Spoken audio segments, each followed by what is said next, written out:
Thank you. I think I understand. Lewis, how are you? Good. Right. I mean, I know. It's not hard to get out my bus when I take there. Yeah. Want to come join us? But I've been seen all day. No. It's actually the meeting isn't. So I have a shoot. Okay. We're not quite done here yet. We want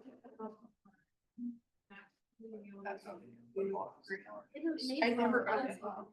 I told Dan that you didn't get it. I told him I'm gonna be on the naughty list, sorry, he said, yes, it's okay, get it done. He said, I will. I have been, I went all the way back. Yeah, Jenny said she didn't get either. I had to have somebody send me the link. Somebody had to send it. And I just said they didn't want me to take it. Well, they didn't send it to me, obviously, they didn't want me to take it. I was trying to do you both. Thank you in advance. Oh. We are good to go whenever you're ready. Okay. So. Okay. Boom, boom. We are calling this meeting to order at 4:35. Sorry that we're a few minutes late. Are there any comments from the public regarding items that are not on the agenda? That overwhelming roar of requests for speaking, we will now retire to closed session.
You are ready.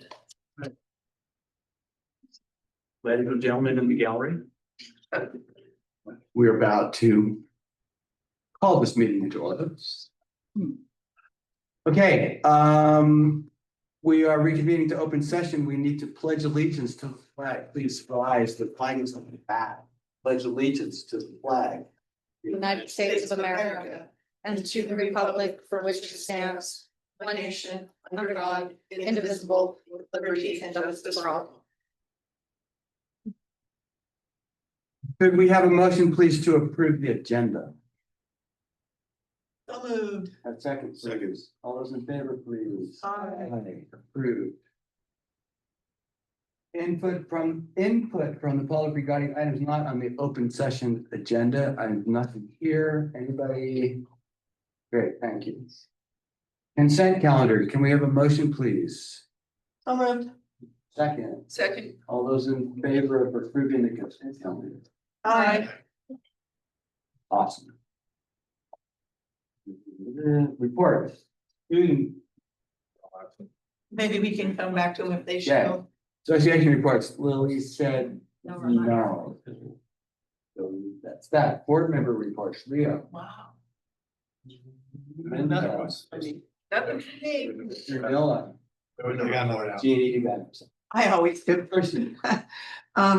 Just want to let everybody know that Lewis and I met with CTA Hmm. to do a review of the budget. It's a very good meeting. Thank you, Brian and Lily for meeting with us and Josh. It was very good and we got some nice compliments from the union and so I thank you for that. I along with Linda was the chair of the Hall of Fame dinner for the Anley alumni and it was a very nice evening. A lot of work, Linda put a lot of work into it. We had someone tell us that it was nice that Jeannie and Linda are such great ambassadors for Anley High School, so that was really nice. And it was a really fun evening. One of my classmates was inducted into the Hall of Fame, so we had a group of classmates there, so it was really nice.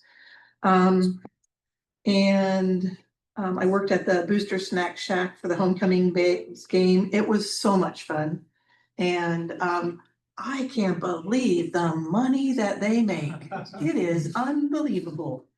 We were there for the JV game and people just kept coming and coming and coming and coming. And I'm like, let me tell you, they like that Snack Shack. And even the opposing teams, people would say, this is the best Snack Shack in the county.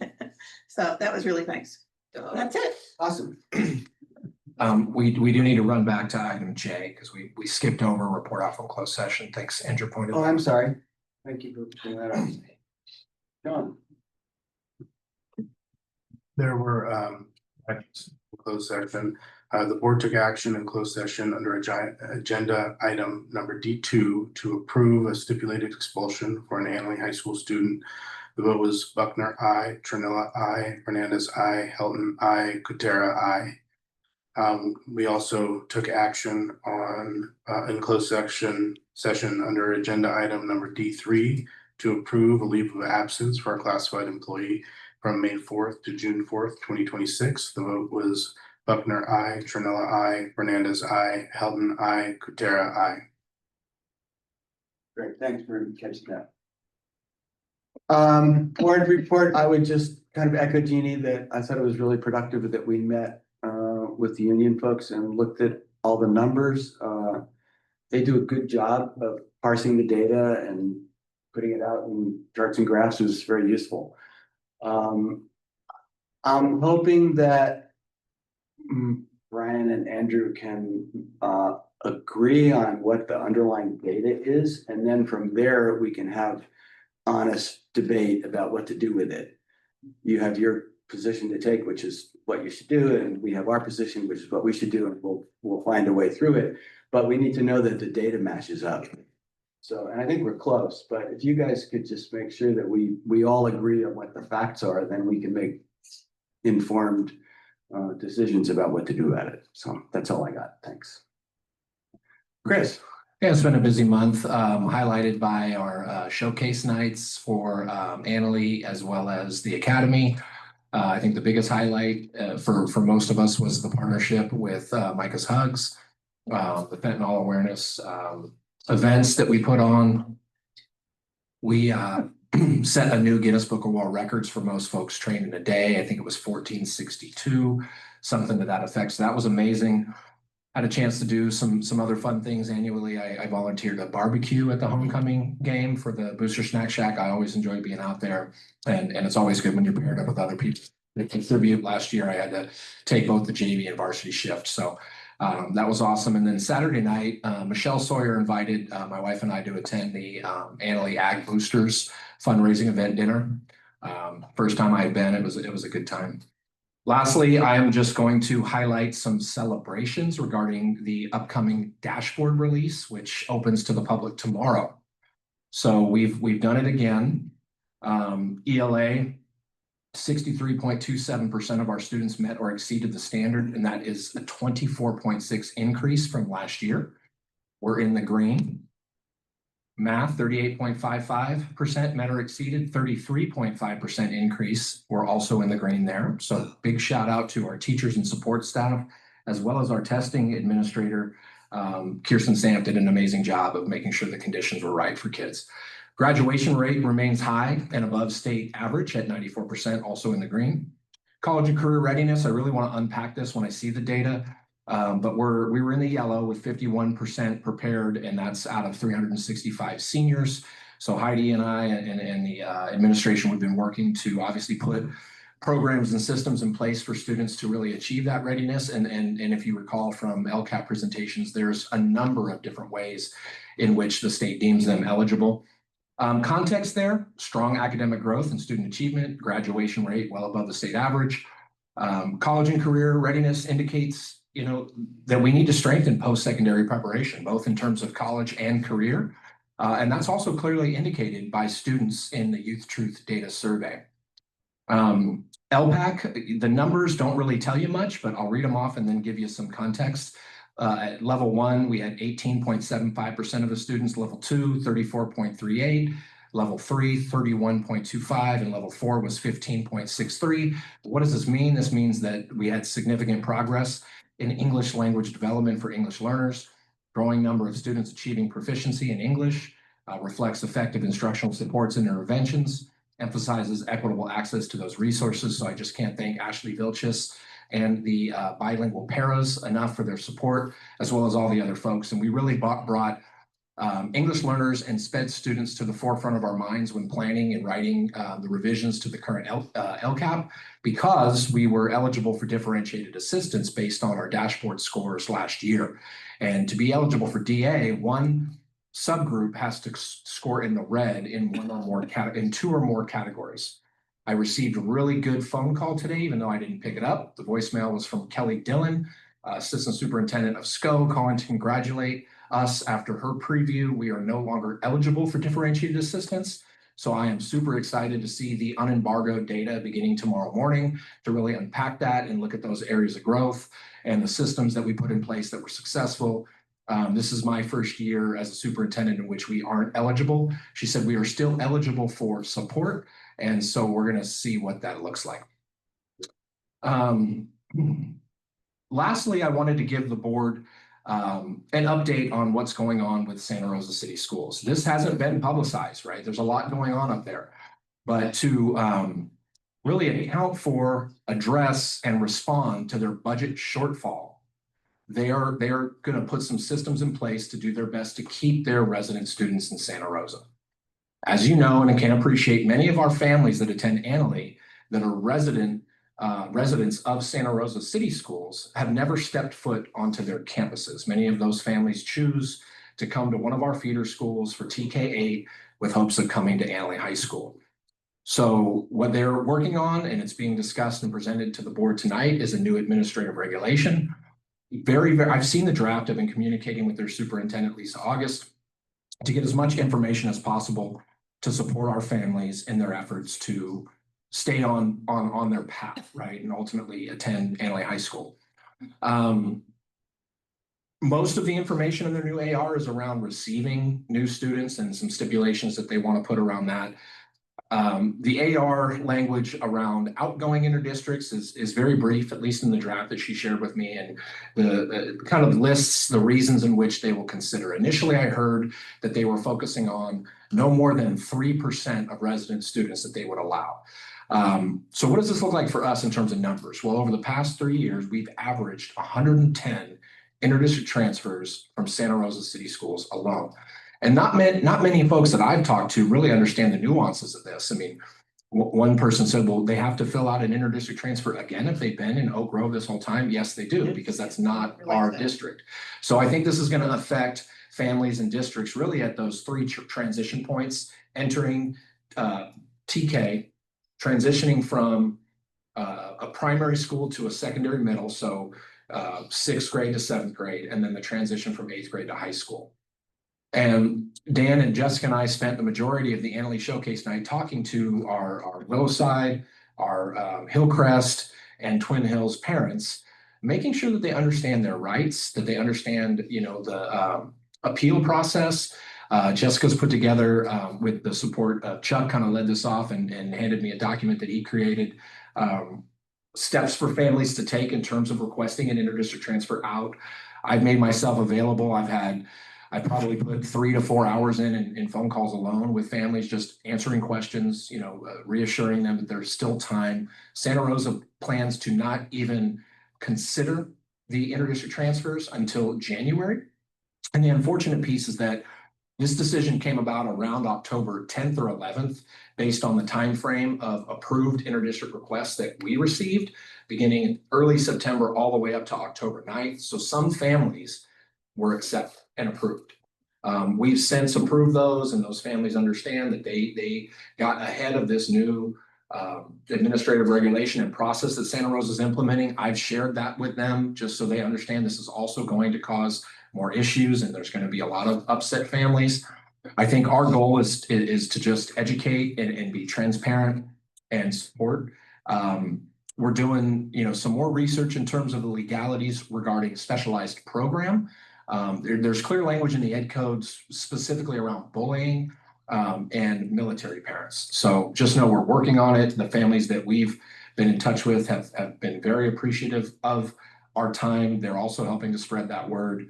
And we plan to do everything we can. So the impact for us, and you'll see this next month when Andrew brings forward first interim, is we have to account for the worst case scenario. We have to be fiscally responsible and budget accordingly with regard to projected enrollments. So we're planning to roll some students out of the budget.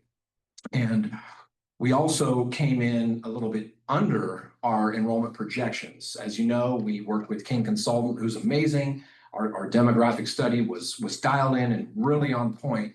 However, we went with their moderate projection, and we really landed in terms of current butts and seats with their low projection. So we've got to roll some students back to meet that.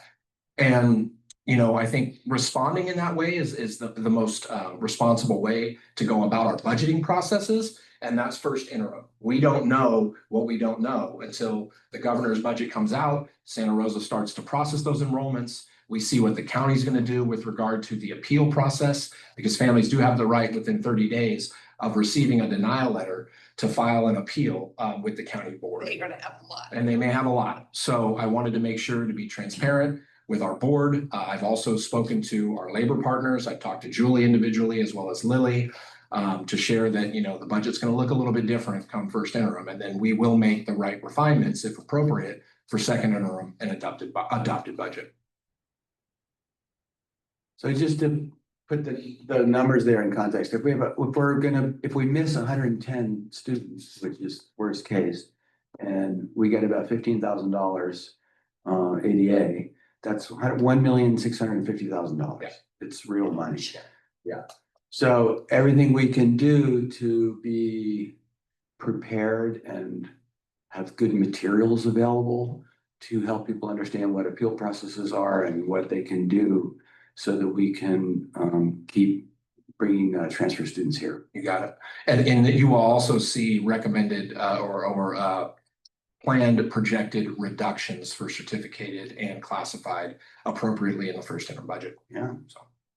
No choice. But, you know, I wanted to give you all the highlight celebration news before telling you that there could be some bad news regarding enrollments coming down the pipe, but I'm gonna be working really hard for our families in our district. Good. Got it. All right, board organization, this is just a first read, meeting calendar, everyone has it as an attachment, nothing we need to do. If you're gonna be away in any of those dates, at this point, it's not too late that we can actually move some things around if we really need to, so let us know. I just checked my vacations and I'm good. I noticed that the one in November of 2026 is on Veterans Day. Is that going to be a problem Yes. setting up? Yeah, it would be. We'll make that change. All right, thank you, we'll move it. Okay, consideration of approval of establishment of the annual organization meeting of the Board of Education. So this.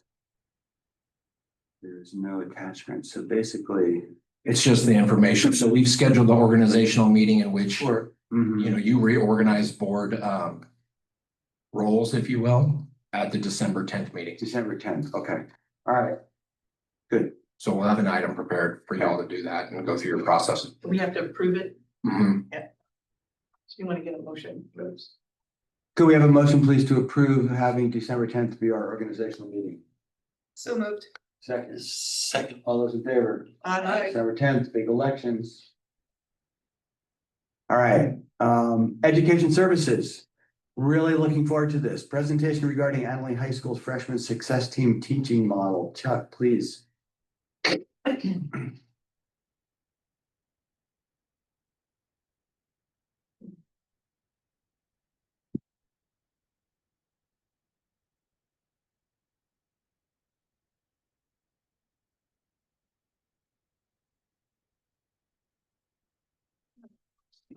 Did you get it? Is that you? Oh, no. Hang on. That's the second slide. Can you unplug it and plug it back in? Sure.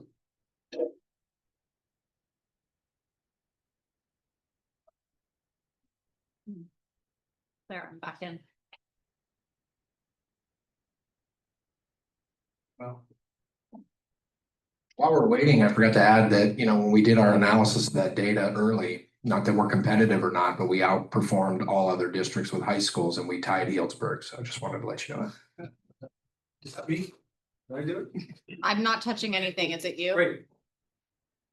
All right, Chuck Wade, Principal, Annalee High School, and I'm also joined by Kim McCrory, Alex Wilson, teachers. You'll have a chance to hear from them in a little bit. I'm really excited about the opportunity to share some of the current thinking with you about where we're going in support of our youngest students starting next year. And before we really get into it, you know, whatever you're doing is there. Make it so I can't do this. We click back on the slideshow maybe, and then I think it'll give me focus again. Mine's not letting. There. Yeah. So I want to take a little bit of time to give you the timeline of some of this work, sort of the road to where we are now in terms of the kinds of collaboration that's happened so far. A lot of this stuff you've heard of, you've approved, you've voted on in some cases, but it may not be completely obvious how it's related, but this is a chance for me to sort of lay it all out. As early as 2021, a team of teachers and administrators from West County were working together in the new school model. Community of practice. If you remember that, there was a $100,000 grant from the Career Technical Education Foundation of Sonoma County. Shared goal being to build systems of support that navigate school change. It's really a school reform effort. One of the results of that work was the peer transformational coaching community of practice here in West County. And then eventually, that led to the creation of the Ed Services TOSA position here. So as early as 2021, some of the conversations that have sort of led us to where we are now were happening. In 2022, 17 teachers were trained in that transformational coaching work. 10 additional teachers completed coaching for equity training. This group has provided coaching to roughly 25 teachers annually. And, you know, we really have worked toward making peer coaching sort of the cultural norm at Annalee. And I think that's unique here. No other high school in our county that I know of has anything like it. In 2023, Annalee secured our first strong workforce grant. Hat tip to Heidi over there. That results in a number of things, but one that I want to point to is that about 40% of our teaching staff last year did paid summer professional development work, either around integrated curriculum, project-based learning, or equitable assessment grading practices. Very much a part of this work that we're moving toward. A lot of those funds also supported professional release days for coaching and collaboration around curriculum development, and site visits, which we'll talk about in a little bit. We worked with a second strong workforce grant. That one was really focused on the upgrade of our construction program. You're going to have a chance to hear about a new course proposal in a little bit, but also built into that was more support for teacher collaboration and integrated curriculum work.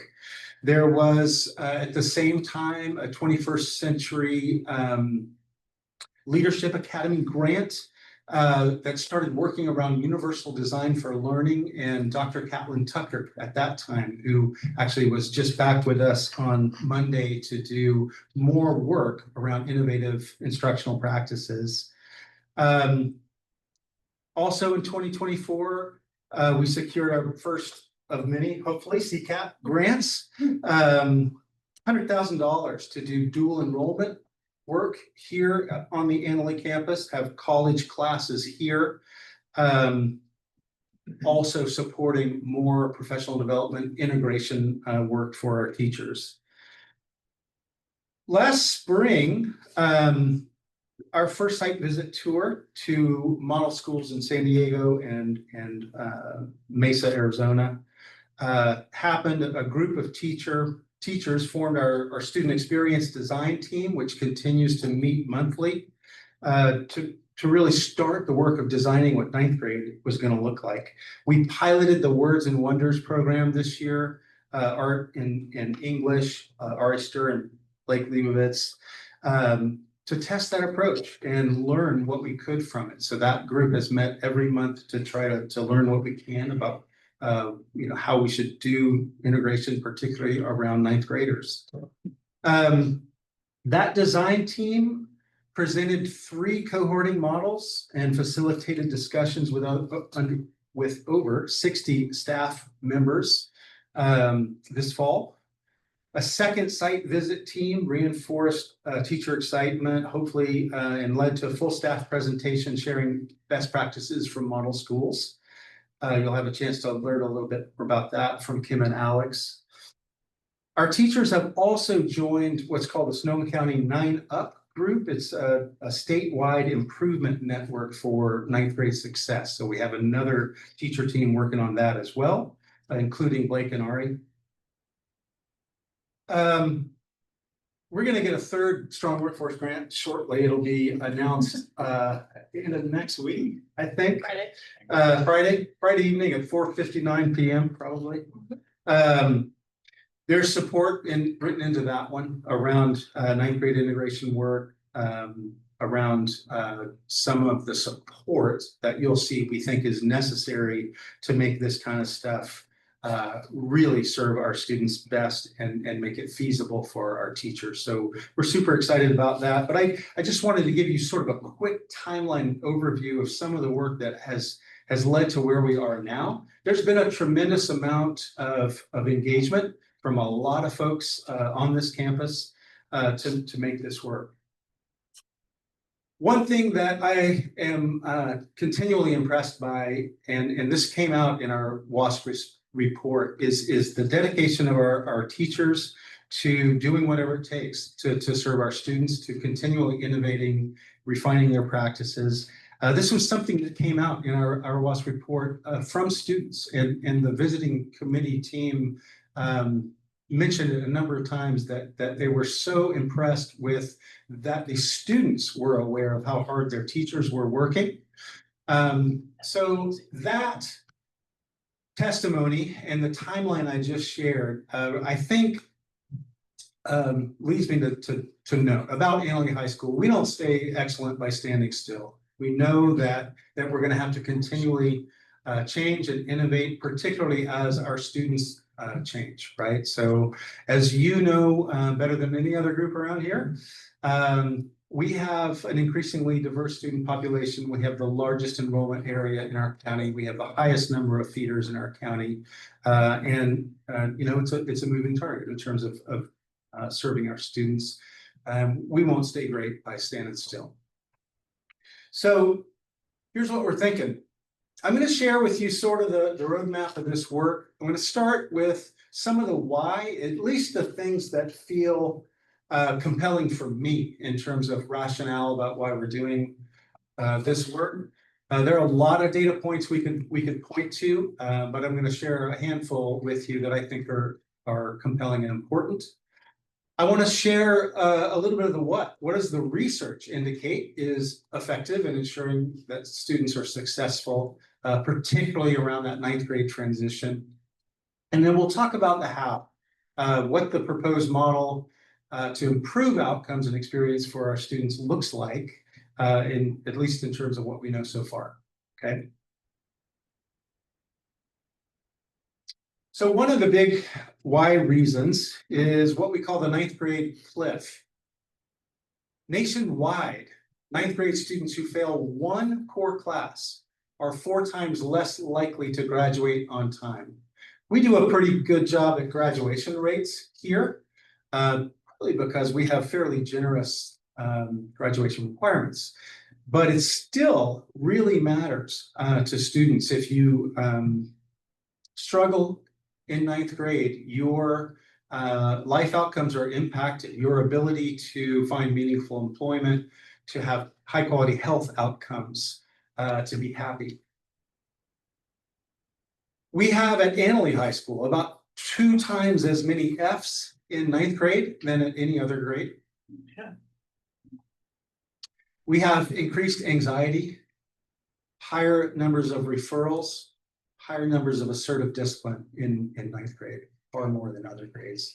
The anxiety thing is a little bit difficult to quantify, but anecdotally, any of our 9th grade teachers can tell you that it's really different. It feels different to teach students who, as Jonathan Haidt says, you know, are raised in a phone-based childhood era rather than a play-based childhood era. It's a little bit different. Chuck, do we also think that COVID had something to do with this? Yeah, I think that's probable. And certainly, you know, socialization seems a little bit different, but it's hard to say exactly why, right? I've mentioned this already. These are, you know, again, not local, but high school GPA turns out to be the best predictor of post-secondary success.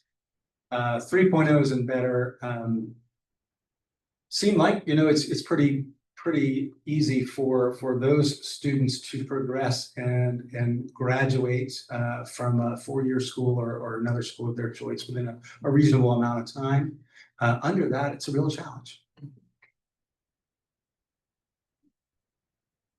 We have some transition shock from our feeders, and we hear this a lot in empathy interviews that we conduct with our students, particularly from the really small schools. It really is a big difference to come to the comprehensive high school from some of our really lovely little feeder schools here locally. In addition to just the size the structure is really different.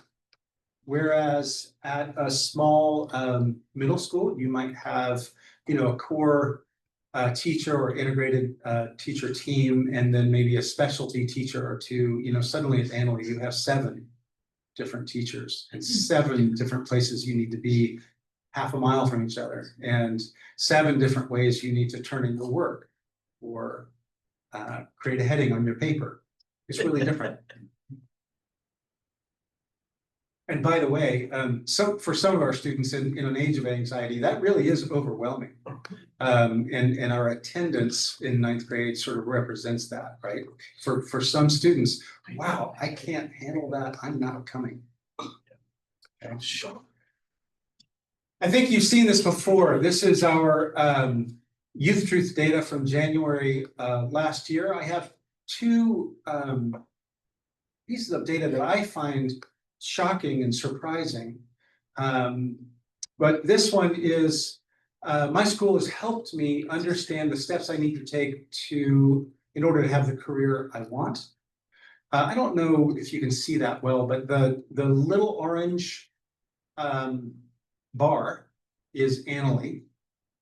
And the one below it is Sonoma County Schools, that gray bar that extends all the way to the right side of the screen.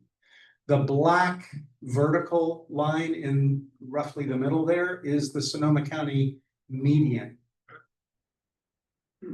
I find this mysterious. I actually think our students are better prepared than they know, but the point here is that they don't have the confidence. They don't feel like they know what they're doing next. So the same thing is true with respect to college level classes. This question is, my college has helped me, my school has helped me develop the skills and knowledge I will need for college level classes. Again, we're very low percentile, even relative to the Sonoma County median, even though, as Chris just shared, we're exceeding those schools in our actual scores. So we have work to do there about helping our students feel confident and that they understand what to do next. I think we start in 9th grade. You've seen these slides as well. We know that some of our students and families are looking elsewhere. So around 40% of our outgoing transfers are looking at the Windsor district, and correspondingly, almost 40% of those folks give specialized programs as the reason for looking elsewhere. And as you know, Windsor has an integrated core system. So those are some of the things, some of the why reasons. We've also, based on the WASC study, identified some things that we want to maintain and we want to work on, right? So from our WASC work, sort of in terms of a hierarchy of needs that we've identified for Annalee High School, we think safety is super important and really the foundation of everything. And we mean not just physical safety, but the social, emotional, and mental health safety of our students. We're working hard on that, and I think we've made great progress. We're working on access. We want to be sure that the signature experiences that students have an opportunity to access at Annalee High School are available to every single student. We want to make sure that they're distributed evenly and that no student is left out of that. We want to maintain high expectations here. We want to increase the sense of belonging for our students coming from all over the place and for our staff. We want everybody to feel that this is their place. And finally, we feel that you can have joy at school, and you should. This should be a place you want to come to, you want to be at, that is joyful. Those are all things that we aspire to, and we think that by creating an integrated team experience, we have a better shot at that. So let's talk a little bit about the what. Again, these are things that are compelling to me from some of the research. I'm gonna focus in this case on Linda Darling Hammond. There are some other resources at the end of the slideshow if you want to dig into this stuff. But I find her work really convincing. She is an educator at the Stanford University School of Education. She was Barack Obama's advisor for education during his term. And she's identified a handful of things that are crucial to student success and particularly in realizing their post-secondary aspirations. So these are the things that work in high school to make that dream come true. A supportive environment, productive instructional strategies, systems of wraparound support. So that includes the social emotional learning and mental health supports, social emotional development. Similarly, she has another book about redesigning high school that identifies these 10 features. This, by the way, was some of the structure that we use on some of our site visit trips to think about, well, where do we see evidence for some of this in what these folks are doing, which is at least a productive prompt for conversation about what school can be. And then this framework comes from the Center for High School Success and is really the organizing material for the Sonoma County 9UP team that I mentioned. They're in a networked improvement community of practice, identifying problems, brainstorming solutions, and measuring whether or not they're working. So that group is doing sort of parallel work, in particular focusing on what the teaming can look like and what the structures need to be.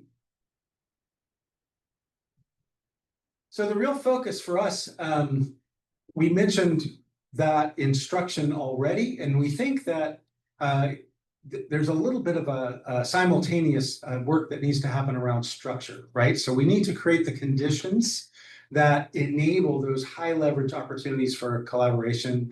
All of the research is really clear about that. Like you can multiply the impact of educators by giving them opportunities to put those conditions in place that they have a chance to work together, to talk about students in common, to learn more from each other about what works for those students.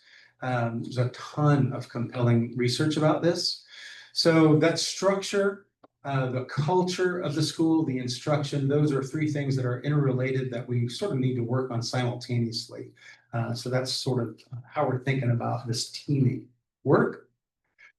What it can do is personalize the learning and strengthen school connectedness for our youngest students, improve their academic achievement, their attendance, their motivation, and behavior.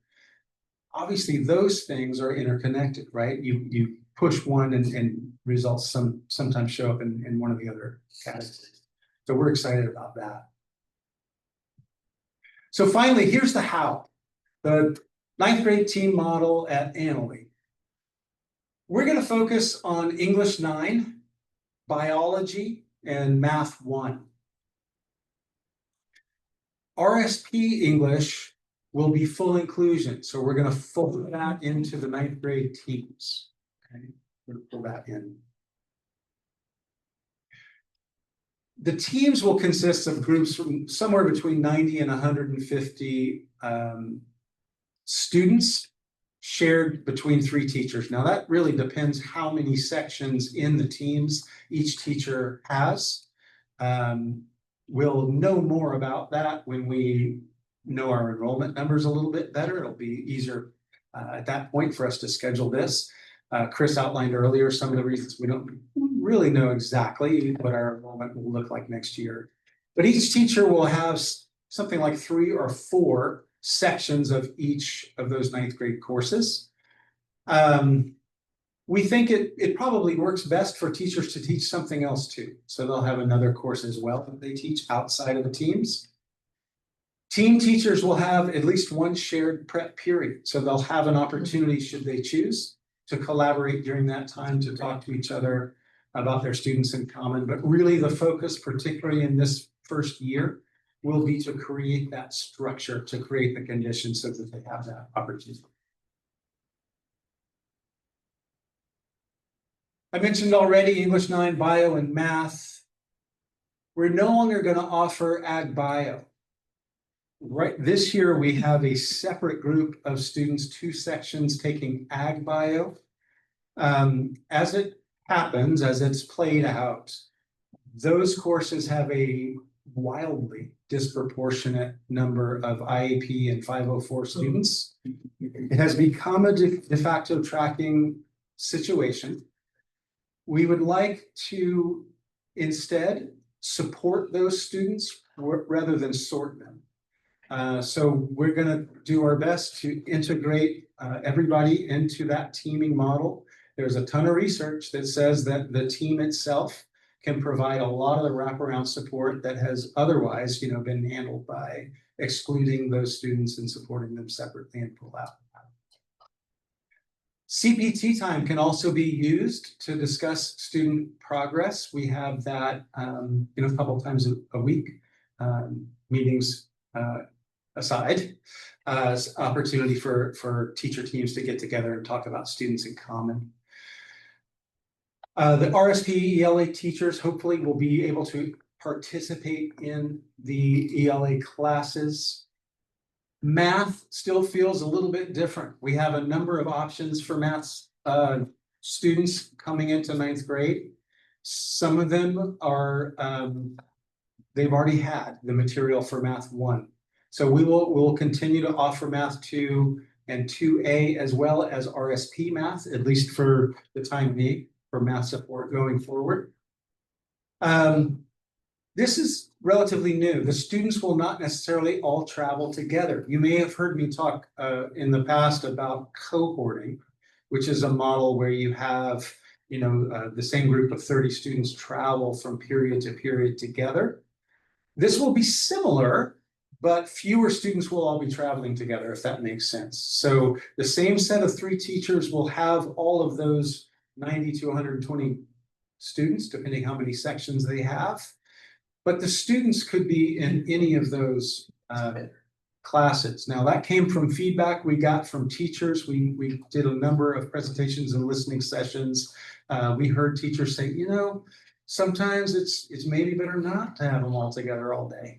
And there was some pretty compelling evidence around that. So we're gonna try that, see how that works. Here's a key thing though. We do want to ensure that teen demographics reflect school-wide demographics. We don't want to create tracking situations where we have one high-level team and a lower-level team. So we're going to do our best to schedule in such a way that that's not the case. How does this work in terms of teacher success? What support can we provide teachers to make sure that this works? And I know that Kim and Alex have more to say here. One of the things that we learned on some of our site tours is having a team lead or embedded coaching is super important. So somebody to sort of hold the container for those teams and help organize things seems to be key. Ongoing professional development, differentiation in particular. We've got a few sessions coming up with Dr. Tucker. We think that area of instructional support is useful. We've also been incentivizing or paying for a lot of professional development around project-based learning and integrated curriculum. We'll continue to do that. And then time. Certainly the shared prep periods, but the paid summer work, release time for teams and departments to get off campus and work together and plan things, that is super productive and valuable. We want to continue to invest in that. How will we do that? Well, one way is through continued pursuit of support. This graphic was presented at a a presentation that Chris and Heidi and I attended at the Santa Rosa Junior College. I don't know if you can see what that is, but that's the grant money coming into Sonoma County high schools. Wow.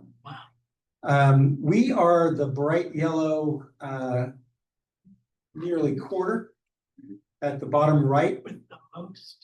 And I'll just point out, second in size only to Petaluma City Schools.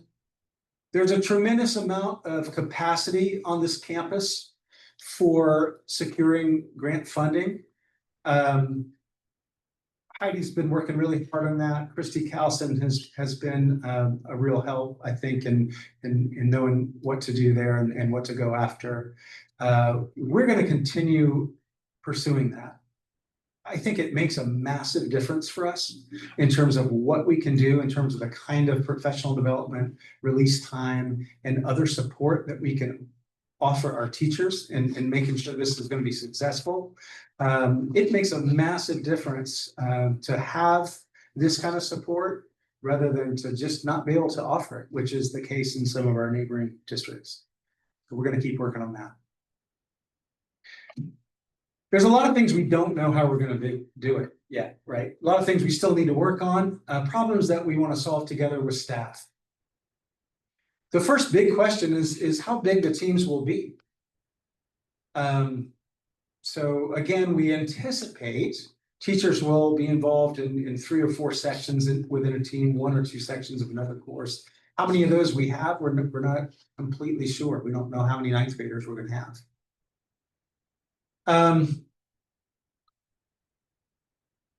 We need to work a little bit more on how we're getting special education support to all of our students.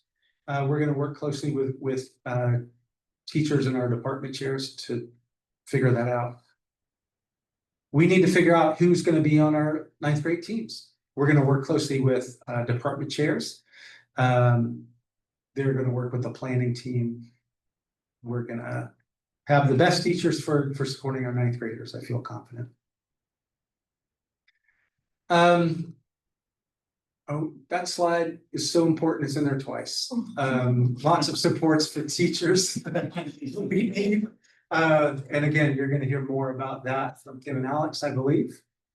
We're going to measure this. I don't have actual numbers on this, but here are the kinds of things we're going to assess to ensure that what we're doing is working. We want to reduce the number of 9th grade Fs. We'll pick a percentage there and get some teacher input on what seems feasible. We want to improve 9th grade attendance. This is really foundational. I have gotten a couple questions from staff about the 9th grade teams, teachers who don't teach 9th grade. Like, this sounds fine, but doesn't really impact me. My argument is that it does, and this is an example of that. 9th grade attendance is a habit. If we can develop that habit in 9th grade, then when that student is in econ in 12th grade, they're more likely to be in the seat. So I think there are a lot of other things we could point to that really make it important, but 9th grade is our highest impact. That's where we need to invest. And if we can build some good habits in our 9th graders, they'll pay off for all of us later on. We need to improve the sense of belonging, particularly for our 9th graders. It's really key. We have students who come here from all over the place. That's relatively new to this campus. We definitely want to make them feel like they belong here. We've got a number of things going on that I think is working toward that end. Our Link Crew effort in 9th grade, I think, has been successful. Our Houses program is doing some really good work around increasing a sense of belonging in 9th grade, but also across the grades. And I think this teaming approach will really help that as well. And then we want to reduce the number of 9th grade referrals and sort of discipline. And I think we can do that by knowing our students better in 9th grade. The resources I mentioned are there for you. You want to check them out. And I want now to invite Kim McCory, our science department chair, science teacher. Alex first. Oh, Alex, I'm gonna just introduce you. Oh, She's also a parent here. Alex Wilson, math teacher, Annalee alum, both of them super connected and passionate about Annalee High School. I'm super grateful to them for being here. They were both attendees on our most recent site visit tour. And you'll have a chance to hear from them. Come on up. Sorry about that. No. Hi there, Alex Wilson. I've been teaching here for 10+ years now. I graduated in 2005, just like my father before me and his father before him. And I hope here in about another 10 years or so that my son will have the opportunity to graduate from here also.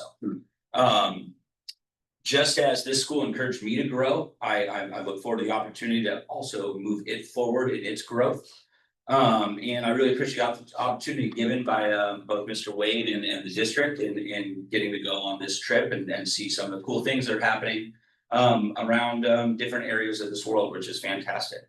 There's definitely gonna be some overlap between what I'm about to say and what Mr. Wade said and what Mr. Corey here will say. And I hope not to just paint this pretty picture of this, but I hope to give you guys an honest picture as a teacher about some of the things I saw and how it could incorporate here at Annalee.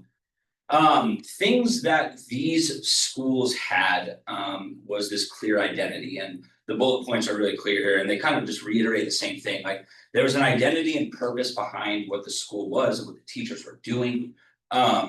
The values and the mission statement was so clear that it was everywhere around their school, on signage in classrooms, around the school itself.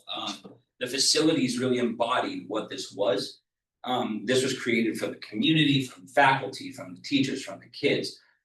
They really have this sense of what they are and who they are. And to be completely honest, I feel that's almost something we lack here. And that our message is a little blurry. That it doesn't influence my teaching on a day-to-day basis. And so for this to be truly successful moving forward, it's going to be something that we're going to have to work together as a community. Not just from top down, but around our facilities here to really define who we are, what we are, and what we're going to do.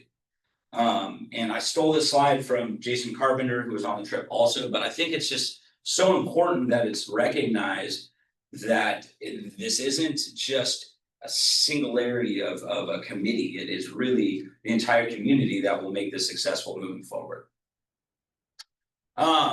What did it take to create these programs? Kind of lined out already by Mr. Wade, but thoughtful planning and time, community buy-in. This means teachers, students, parents, community members, a lot of meaningful hard work, a collaborative process, and a commitment to the belief that the members of the school and the community have something valuable to contribute. The highlights that I saw on this trip, the things that were important to me, the things that really made it work: common preps, shared students, team teaching, support, and knowability. I really don't know if that's a word or more of a vibe, but this idea of knowability, when we talked to some of the kids, they were really excited and happy that they knew that there was a team of 3 to 5 teachers and coaches working on them, talking about them. It wasn't 7 individuals amongst their schedule that were 7 individuals of 7 different classrooms that were talking about them. It was one group, one team that was trying to meet their needs. And so this felt special to me so much that I kind of created a word, I guess. The good, like this is the good I saw, right? I've always wanted to team teach, and I always thought it would be within my discipline, right? I thought me and another math teacher would just kill it in a classroom together. And when I saw these groups of teachers working together, it made me really question my thoughts on team teaching, and it really made me start thinking, why can't this team teaching happen across different content, right? Why can't I start to curate my classroom to meet the educational needs of these students? Why can't I start to match themes that are happening in English and biology? It made me question how to make and create relevant and memorable curriculum amongst our students. I really feel that though those might be the big goals, that some of these small things can start happening immediately, right? Create norms and behaviors, grades, expectations, and common language. create productive work environments. I don't know if they were just putting on a show for us, but when we were walking into classrooms, kids were really kind of just doing their work. There was this sense of belonging. It's almost like the kids were socially kind of keeping each other in check a little bit. And the walls seemed to be broken down that these co-curricular classes and activities and projects were really fostering their learning. It was important though that these things had support from coaches that had years of classroom experience. And things like counselors, special education teachers, paraeducators, and administrations, they were specifically designed to be a part of those teams. So they weren't floating between teams. Each team had their own paraeducator. Each team had their own special education teacher that floated around and helped the team as best they could. Some of the bad that I saw, or the things that I will bring up difficulties, I believe, is that all the freshman teachers at the schools we saw were stuck in these teaching 5 to 6 sections of the same curriculum. I definitely think that's something we want to avoid here at Annally. We would take this great wealth of knowledge that our teachers hold and would be pigeonholing them into one classroom. And so I definitely think that's a negative of the design that they had. There's of course this concern of not gelling, right? Nothing says that these teachers have to collaborate and meet with each other during these preps. And so if the teachers aren't on board, or if they are on board, but they're not working well together, it could definitely create some difficulty. So this kind of stratification of leadership definitely needs to be established. Student choice is open, but it's really not. Like kind of once they got in a pathway or within a team, there's no way of really moving out of that team. Now there is great support to make them successful within this team, but there's not really student choice, like it's kind of hidden. And then, this isn't some magic wand, right? It's not gonna fix everything. So there's definitely still some complications among students that don't pass the class, right? That again, these are problems that are gonna have to be solved moving forward. For Annally, I think as soon as next year, this change can bring forth a lot of good things, like beginning methodology and a practice of these teams meetings, right? What do these team meetings look like? What does that structure look like for a team? It brings this level of professionalism to teachers that I think sometimes gets lost in the weeds. One of the greatest comments that I had from a teacher that I spoke to on this trip was they've never felt more like a professional. The school trusts them. The school trusts their team to create and curate this curriculum for the student that is meeting state standards and meeting what needs to happen for the kid as far as their education. But more importantly, it's fostering this fantastic experience for the kids and for the students. So I look forward to this because I really think with the right people that are excited about this. And I forgot to mention, right? There's 2 groups right now in our school. There's the teachers that are affected and the teachers that are not, right? And within that affected group, there's those that are skeptics and those that are very apprehensive and those that are very excited. And I will be honest, I was a skeptic. I was a no as of last year. And now I'm moving towards this. I'm really excited to see what this does, right?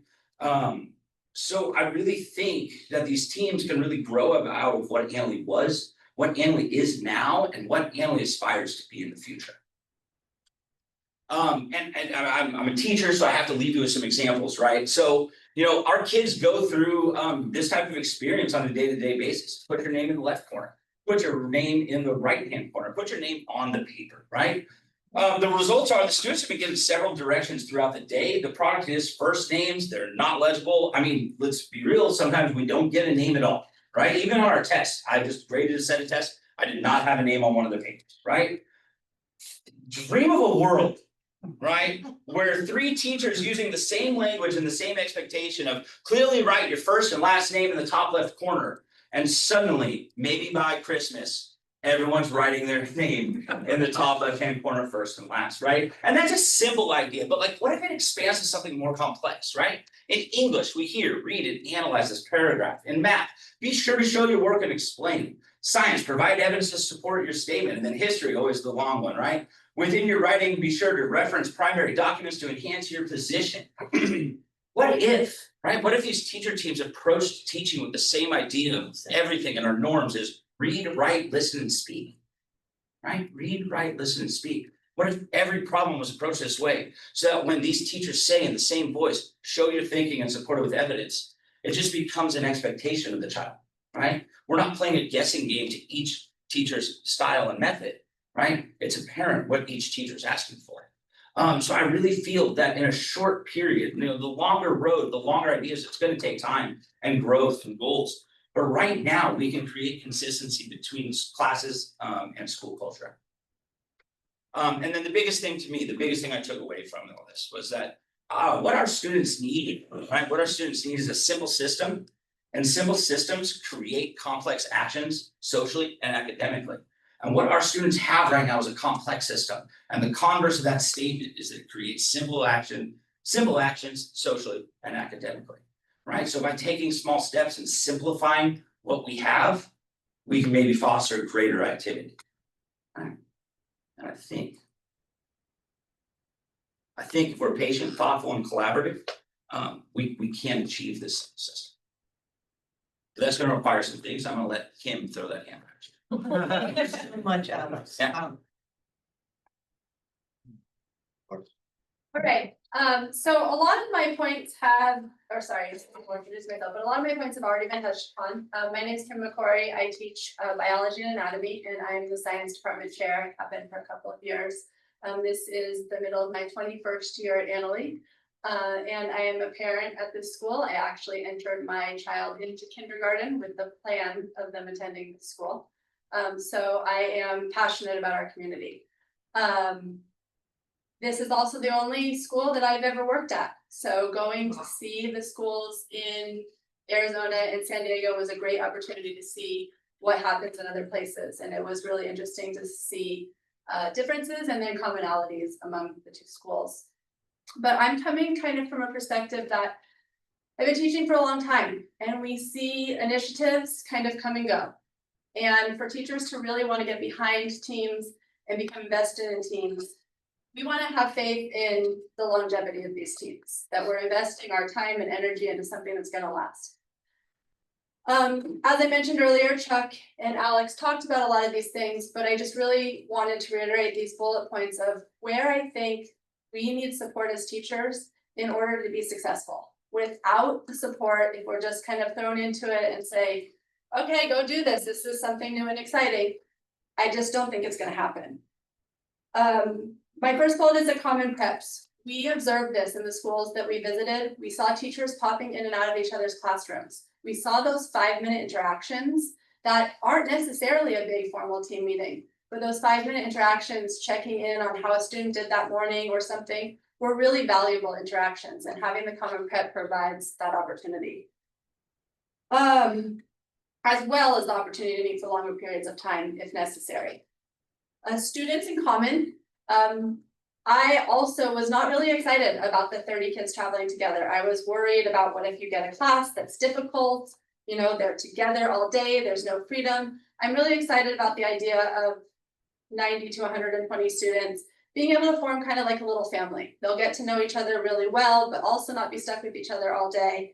And I think that gives the students the ability to form a small community, as well as teachers having the ability to discuss student needs. We could get together and make sure that we were addressing the needs of students effectively. As was mentioned with ag biology no longer being a program that we offer, as well as RSP, ELA not being a program, we are going to see an increase in the number of RSP students in our team programs, which is why I think that SPED support as well as multilingual learner support is going to be really important as far as the success of a team. If the teams become too harder to manage without that support, then we could see some difficulties and some challenges. So I'd really like to encourage our district and the board to have enough special ed support in that. Consider putting paraeducator support into these 9th grade teams in ELA, but also in biology, where we don't often sometimes we don't get a lot of support. And I just think that collaboration with those programs is gonna be really important. They mentioned the team lead stipend already. We observed this at schools that we visited across the districts. They all had a team lead. Having somebody lead the team and provide continuity for the team, if it's as simple as making sure that the meeting gets onto the Google Calendar. It takes 5 minutes, but it's an organizational thing that might not happen if somebody is not taking the lead for the team.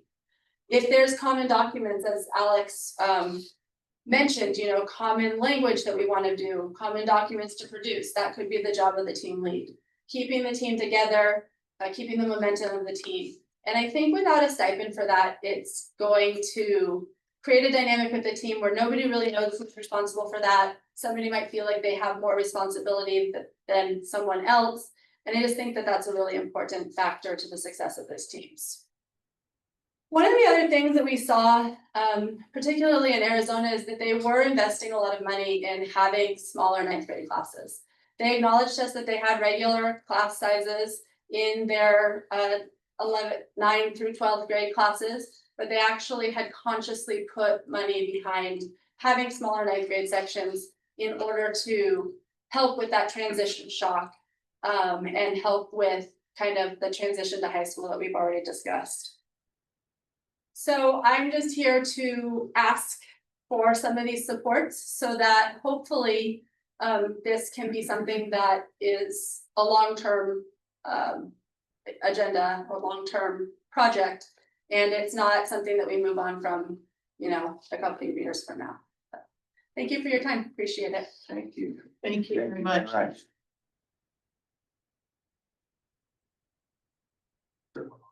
Yeah. So we can have a couple minutes for board comments, but Brian, you sure? No? You good? Okay. Comments or questions? Heck, yeah. This is terrific, as far as I'm concerned. I know when I taught at 6th grade, all the teachers, we had lunch together. So we had time to sit and say, okay, I'm having trouble today with, and that alone handled many problems before they became serious issues. So having time, a common planning time is a big thing. Having SPED involved in your classrooms with kids with IEPs is beyond important, because they technically have to provide if you have a kid with a 4th grade reading level or a 6th grade reading level, they're the ones that have to take your material and drop it down to where they're going to be able to read it. So having that support is going to be a big part of this, to have all these kids together. But I think you guys are on the right track. Honestly, I'll give you whatever you want. So sorry, Chris. Well, I just wanted to also thanks for the whole description, and we had kind of heard a lot of these terms, but didn't understand a lot of the why or even some of the specifics behind. I thought it was great to hear some of the changes, like based upon the talking with the teachers and everything like that. I think that shows the involvement and just, getting like their success like behind it. And I think that's great. Yeah, I mean, it's like so you just have things that just like you're curious how things are gonna work. It does seem like the scheduling thing is going to be a big part of that. I am curious how that affects like the extracurricular stuff or the extras. Electives. Yes, there you go, and like seeing how that works out. But no, this was a great presentation. And I think I speak for it's like everyone that it was great to see and to hear.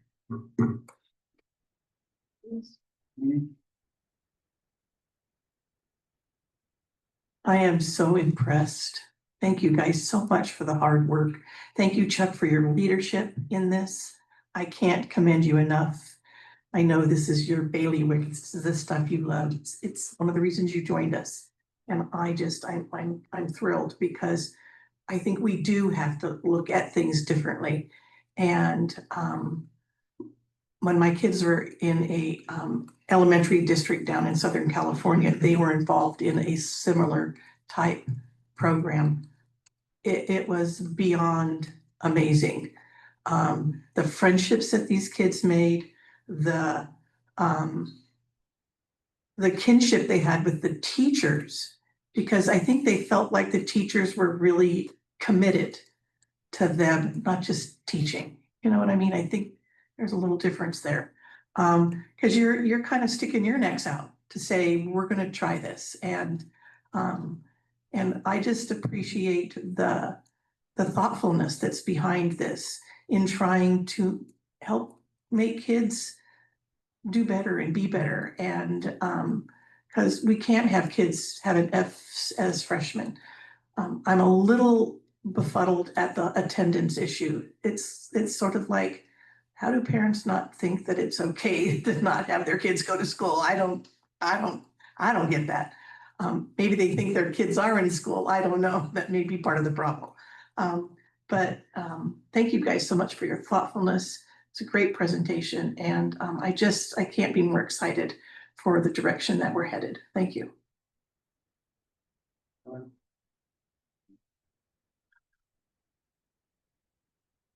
This is fantastic. I really commend all of you.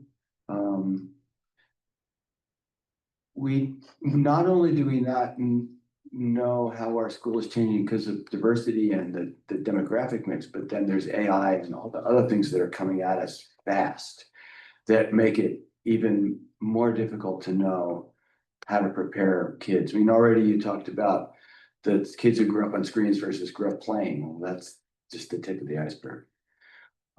This is a really noble, important experiment, and not all of it's going to work.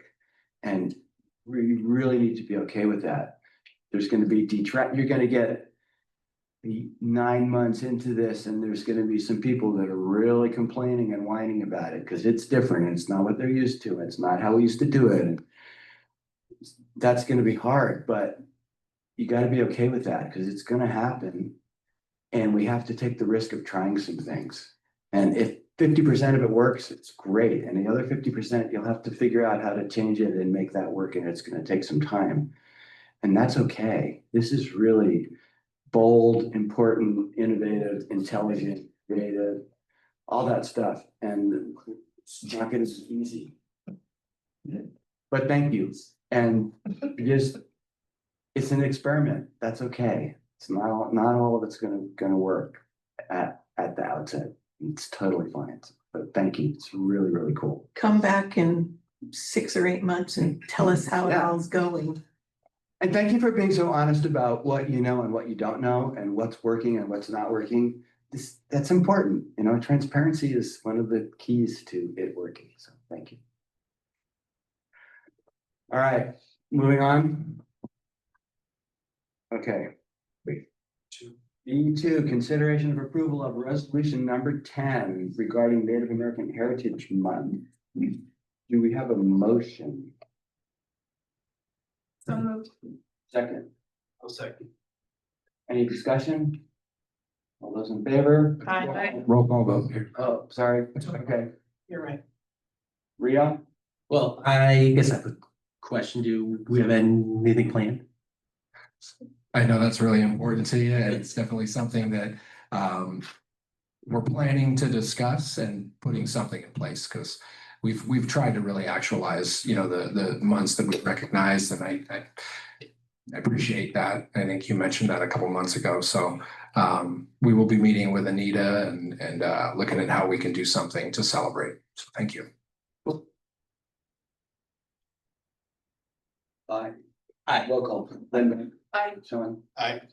Aye. Louis? Aye. Okay, second reading of recommended revisions from CSBA.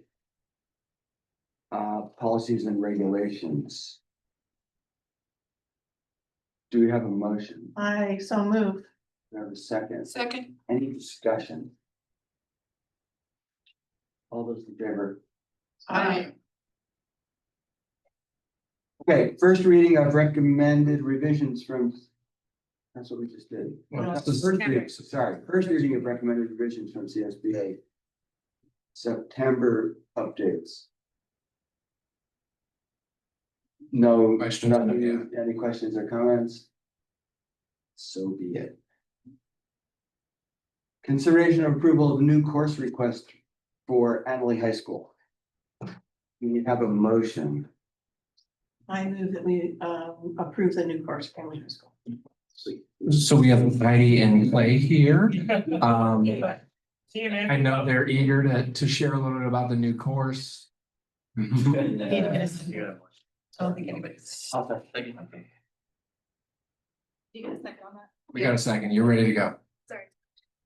Hello, Heidi Mickelson, CTE, TOSA, and then the other title that gets around with me on the day. I'm excited today to have Play With Me to present this new course that's the whole point is if you remember back to last year this time with the new Strong Workforce Grant that we received to transition from the cabinetry and millworking pathway to a sustainable construction pathway for residential and sustainable construction. Clay has been working really hard behind the scenes. He actually took it upon himself to go to the JC's construction tech program and has been going through all those classes. And he's done with that program actually this fall. So we want to keep him as a teacher and not let him go actually be a contracted constructor now, because he actually could do that, and we don't want that. But his PD, that he sought out on his own to get has definitely helped to shape and change this pathway that is becoming a big magnet for the wood shop and creating great opportunities for the kids, especially with early college credit.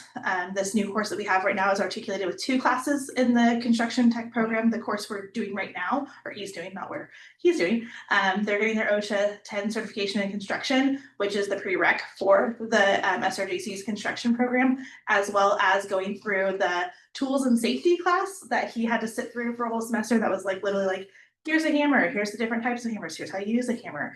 He sat through that for a whole semester. Oh my goodness. Yeah, so he's actually able to articulate that class with the JC. So while he's teaching hands-on things to the kids are learning the tools, they're learning the safety. They'll take a test at the end of the semester and have 2 classes, 2 semester-long requirements done out of that program. So Clay is gonna explain his new course. So the current course is going great. I'm modifying kind of as I go, just because of, meetings with the JC dean, instructors. And there was, I'm giving out on the syllabus for the class that I'm teaching was a front and back of, you need to know how to do and use all of these tools. I think we whittled it down to like 10 that they said, we have to know these, we have to know how to use them. So I've got the course of this year to teach those 10 and then whatever else I want to teach. So that's good for me. That's good for the kids. It's not forcing stuff down their throats. They got time to practice and use the tools in the classroom. Chuck was able to come out, I don't know, 4 weeks ago, and just watch them frame a 4-foot wall. They they jumped into groups of 4 or 5. There was, Chuck pointed out a couple kids not wearing safety glasses, or one kid decided to wear further stocks all day. So things like that, and it's just like, I try to drive that point home to them. But the parents are even reaching out saying, whatever you're doing, keep doing it. So next year, the class that we're hoping, I just simply named Advanced Sustainable Construction. It's basically going to kind of follow along the same steps, with the exception of I'm going to attempt to make it more entrepreneurial, break the kids into, hopefully smaller groups, depends on, community interest. I'm hoping to build sheds where they work as a team. They start, all the sheds is kind of the end goal, but teach them all foundation and framing. Flooring systems, walls, they have to do every little bit. meeting other industry professionals and saying, maybe, hey, come into my class, discuss what you do, electrical, plumbing, all that kind of stuff. And then like my least favorite is like drywall. Like nobody likes drywall, but it's, you know, it's one of the things that they'll need to understand how to do. I'm working with another JC professor that does the blueprint reading, so he's giving me a bunch of material and information to print out and go through with the kids and get them to understand what they're looking at. Although, you know, the just right here on Main Street across from the Safeway, they're doing the Habitat for Humanity build. So with the current class that I have, we'll set things up, just little walking field trips, go over and see what they have going on at that time. And then we're also able to pop in. I have to arrange it with Jenny, but we can pop into the new construction site over here and see what they're doing. So it's kind of interesting. The kids get a firsthand view of what's happening and questions like, what's all that stuff on the wall? You know, and then the funniest thing, just a side note, is the whole 6-7 thing. I don't know if anybody's heard that, but one of the construction workers took orange spray paint and painted 6-7 on the side of the wall. So now all the kids see that and get a kick out of it. So yeah, the new class, if it's approved, will be basically a ground up model of basic construction. It's obviously they're not going to be a contractor when they get out. This class will not have any articulation or anything with the JC. The JC wants those kids that finish the first construction course. They want those kids to go to the JC. They want the experience there. There is a boatload from when I started a year and a half ago to now. They've got eye candy all over the place. So it's if you haven't gone down there and you can get a chance to go down there, go down there. It's amazing. So it's the class is going to be the prerequisite for this class will be completion of the first construction class. And the first construction class, I have it set up for 10th through 12th grade only. I want the kids to kind of jump into Wood 1, which will always exist. And then kind of feed in from there. So it would be an 11th, 12th grade class. And you know, at that point, hopefully they're a little bit more focused and maybe have a desire, maybe have an idea of like, maybe I want to go into the construction industry. I have students already asking for jobs at Gelati, cabinet makers. So Lewis, I threw your name out this morning. Until the boys I said hi that both work for you. So, you know, they're all over the place and they're excited about it. So I think, you know, if we can continue that, there will be hopefully a bunch of young little construction workers that want to get out and not go to college, not knocking college, but they don't want to go to college. They want to use their skills and they might not be the academic mind and go straight into work and have no student debts or anything like that. So that's the hope. How many kids do you have in the class? Currently I have 30. Oh, wow. Yeah, so it's a large class. It's, you know, even though it's an articulated class, the JC, they max at 25. So when I tell the instructor I got 30 students, it started with 31. But it just, it's a large number. And, you know, for high school kids, it's, you know, I kind of have to be the jerk sometimes, but that's okay. I'm fine doing that. But yeah, it's just larger numbers. So maybe I've talked to Chuck earlier this year, at the end of last year, about possibly opening up a second construction 1 class. Maybe, you know, if they're full, they're full, you know, then it's just a money thing for materials and supplies and stuff like that. And so, but you know, if it's that big of a drive, and it seems like there are students that have asked, can I add late? And I'm like, nope, can't add late. I'm already kind of maxed out right now. But it's fun. The kids enjoy it when they get to unpack a new tool from a box that hasn't been opened yet. They love it. So, and they know it's theirs to use when we're in class. And once they understand that, then it can be kind of a, here's what we're gonna do, go do it. And then actually get better. You know, I kind of take a step back and watch them and just assist.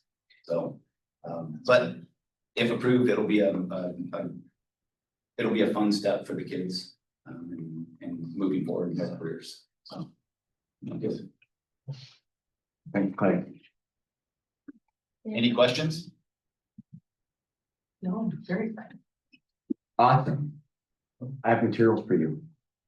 Perfect. Very good. Discussion, all those in favor?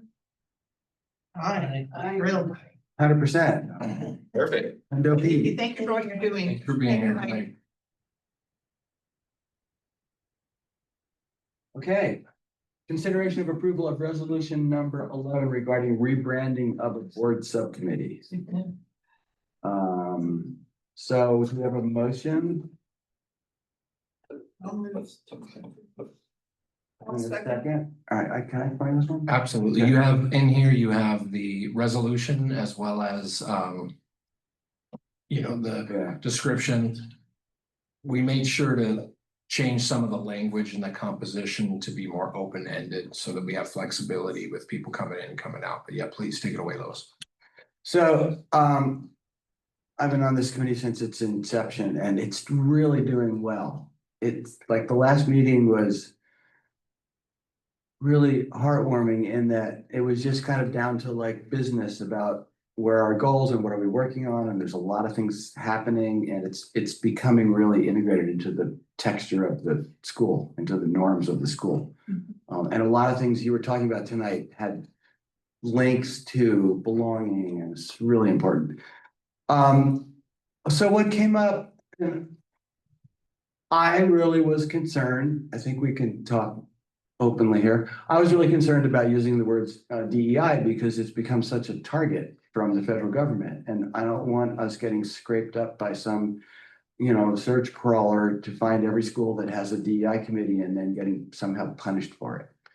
So there was a proposal that we change the name, and eventually the committee decided to change it to the Access and Belonging Committee, which has the nice acronym of ABC. So it's the same committee doing the same work with the same people under a different name for reasons that may or may not turn out to be important, but why not be safe instead of sorry? So that's the story.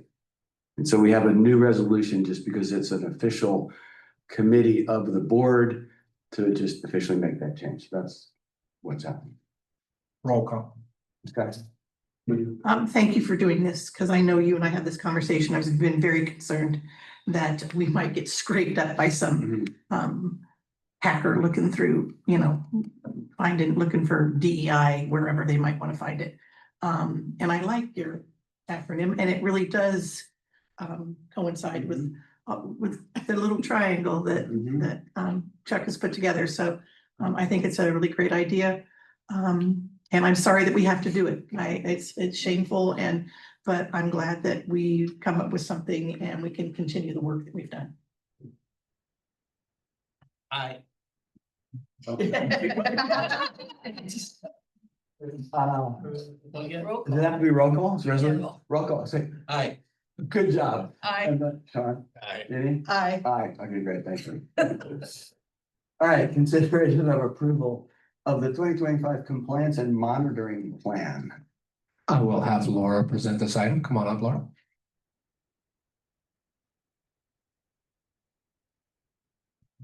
Hello, so every year, this is almost like differentiated assistance. This is our plan for rectifying places within the special education system where we don't have equity.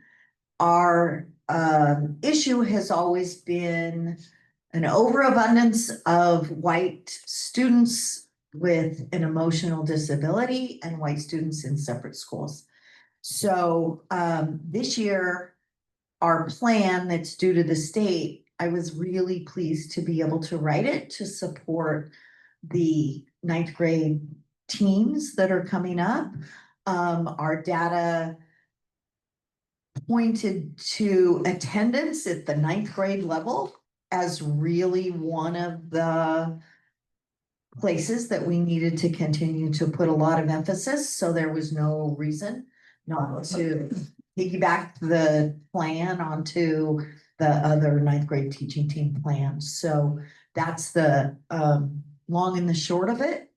But I think the data supports writing the plan to support 9th grade attendance. Great, thank you. discussion? How do we get out of this, Laura? We've been doing this a long time. I know, and I don't mean to be negative. I meet with the state. One of the implications is I meet with the state rep every 2 weeks. Oh, my Lord. For half an hour. And so I feel very comfortable that we're in a category where our numbers are so small that it's very different. It'll be nearly impossible with the ratio metrics the way they are now for us to get out. And the state reassures me that we are doing everything we can. So I'm sorry that I can't, I truly can, every 2 weeks, we brainstorm how to move forward, how to get out of that. And I think the only thing we can do is say that those metrics are going to be helpful to keep us in check and to give us feedback and to keep us moving forward. So instead of being negative or fighting it, off we go, right? We'll continue to do good work. And if I can find a way out, I would love that. Love that, love that. Sorry. Thank you. Anything else? All those in favor? Aye. Aye. Thank you. Facilities. We need to consider approval of to update the bond project priorities. Do we have a motion? I move that we update the bond priorities. And a second, please. Second. Jenny. Hi, Hi. how are you guys? Good. How are you tonight? I'm good, thank Good. you. I had been working with Chris a little bit on reprioritizing our projects. Based on where we're at today with what we have completed and what we have encumbered, we're down to kind of the last of the money as we sold our last series. I think it was in April or May. I can't exactly remember of this past year. And while in September of 2024, you guys approved the Annalee East Wing modernization and L1 and L2, the Annalee Stadium modernization and the Laguna High School maintenance project. We only completed the maintenance project. We had a lot of other projects actively in design, going through review and about to start construction. And at some point I have capacity issues, and our goal has been to not hire out construction managers and to do all this work in-house, therefore making sure all of the money goes towards projects or necessary design services. So when we prioritize those projects, we didn't have the total cost of construction for the CTE project, which you guys have known that we ran into some significant cost increase due to just the volatility of the market, tariffs, cost of goods and services, et cetera. So what I'm asking you tonight, after, talking about programs and priorities at the district level, is to reprioritize our projects. Basically, we would be asking you to approve the Annalee Stadium modernization project, which is estimated at $8.1 million. Of that, 6.5 would be hard construction costs, as well as the El Molino campus cafeteria and kitchen modernization. This is a new project. As I kind of describe in my narrative, we do not have adequate kitchen facilities at the El Molino campus. And as that program grows and continues to attract more students, we won't be able to keep up with the demand as it grows for cooking and delivering from the Annalee campus, which is what we're doing right now. In this modernization project, we're also wanting to take care of the roofing and HVAC, which has been a huge priority of the district as well as the board, as you've approved a lot of previous projects. This would basically put the East Wing and L1 and L2 kind of on the back burner. It's not being shelved. It's still a very viable project as the district goes after millions and millions of dollars in state funding, as well as later on in the agenda, we're asking you basically to approve our submission of applications for Prop 2 funding, of which we're hoping to get many millions of dollars. Any funds that we get back from the state school facility program and any funds that we get from Prop 2 kind of go back into replenishing our bond program, which will allow us to free up dollars to do the next projects that are in line. So I'm happy to answer any questions. That's kind of like the rough go of it. Jenny, could you explain what you explained to me at agenda setting about kind of the reasoning why we want to move that El Nino kitchen project forward? Well, it's twofold. Currently, we're projected at, increasing enrollment year to year. So next year, we'll hopefully have 60 10th graders, if not more. Same with 11th grade and 12th grade. And at some point, we cannot cook on site and deliver food and keep up with the demand of this campus. That's been in conversations with Jessica and her limitations, because the Annalee cooking kitchen is old and it's not adequate to keep up with the demand that we have, which is also a project that's currently on the shelf. It hasn't been greenlit by you guys. We did do some schematic design there, so we know what's happening.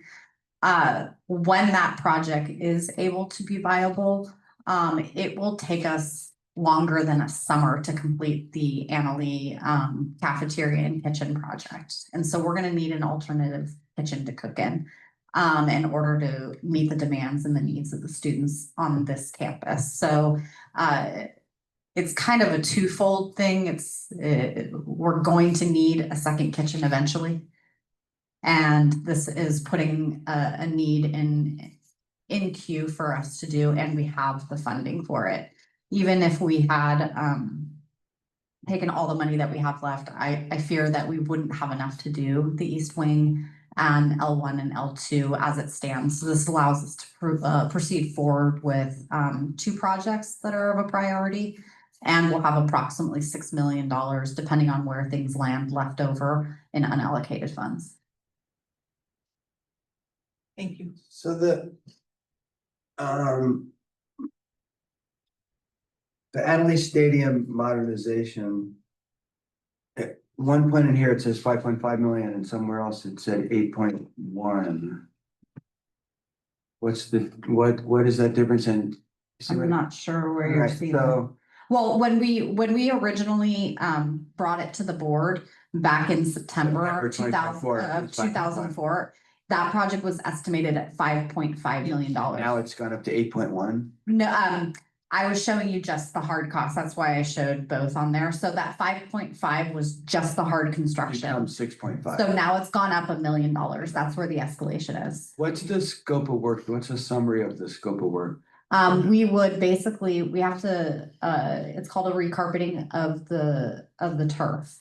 So we would pull up the old turf. There's a repair, in the northwest quadrant of the field. That's a pretty massive repair to the drainage system. We've managed to put a Band-Aid on it. To the tune of, I think it cost us $40,000 to coat the pipe that's partially broken from the inside.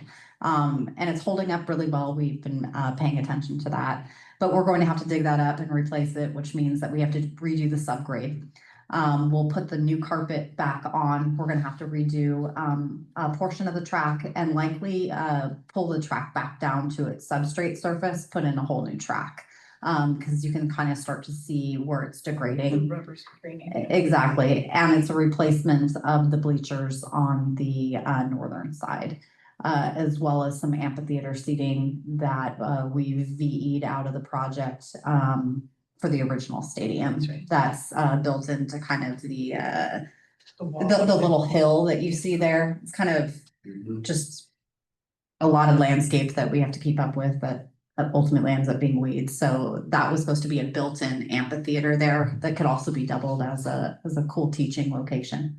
So it's $6.5 million in hard costs, and then there's another, it's 8.1, so 7 another $1.5 million in soft costs. Yeah, when we don't have a project that's fully designed, we usually take 30% soft costs. That could go back down, but it's including our architect fees, our inspector of record, any engineering fees, all of our DSA fees. There are a lot of things that come into just the design of a project. So when we don't have a fully designed project, we kind of guesstimate what that's gonna be so that we don't have to go back and pull more money. I did want to make the comment that you will remember, we did have a comment from a parent that was not happy with the condition of the turf. And Jenny explained it very well. Thank you. Or Chris did want to, maybe the two. Microplastics. But it is an issue that the carpet itself is degrading. It's obvious. You can see it. And maybe also there's even some better underlayment now that we can use instead of the cork, or maybe it's just better cork or something, because I've heard that it's improved over the years, so. Yeah, I am not at all suggesting to the board that we change any of the infill. I would keep it with cork. It's worked well for our district. I wouldn't want to open that can or that conversation. Put in tires. It is a much cooler system. Even though crumb rubber, I think there's studies out there now that it was not necessarily the source of anything dangerous that was happening. But I think our turf has held up really well. This is an 11-year-old. Yeah. I mean, I've been here, it's crazy. I've been here 14 years. 13 school years, or 14 school years, 13 years. Who's holding up better? You were the carpet. I mean, the carpet. I feel that. I didn't start with glasses. So I feel like it's a good project for us to proceed forward with, because it's not just a stadium that's used for sports, it's a classroom. We always forget that these are PE and athletic facilities. And I believe we're also planning on making, the bleachers won't be as long. On the north side, they'll be a little shorter, and it's the coach's dream to have like a prefab metal building for storage, as well as we're going to try to make it ready for future bathrooms. We know that any school everywhere could use more bathrooms on campus, and currently we don't have bathrooms that are as accessible for our baseball and softball fields.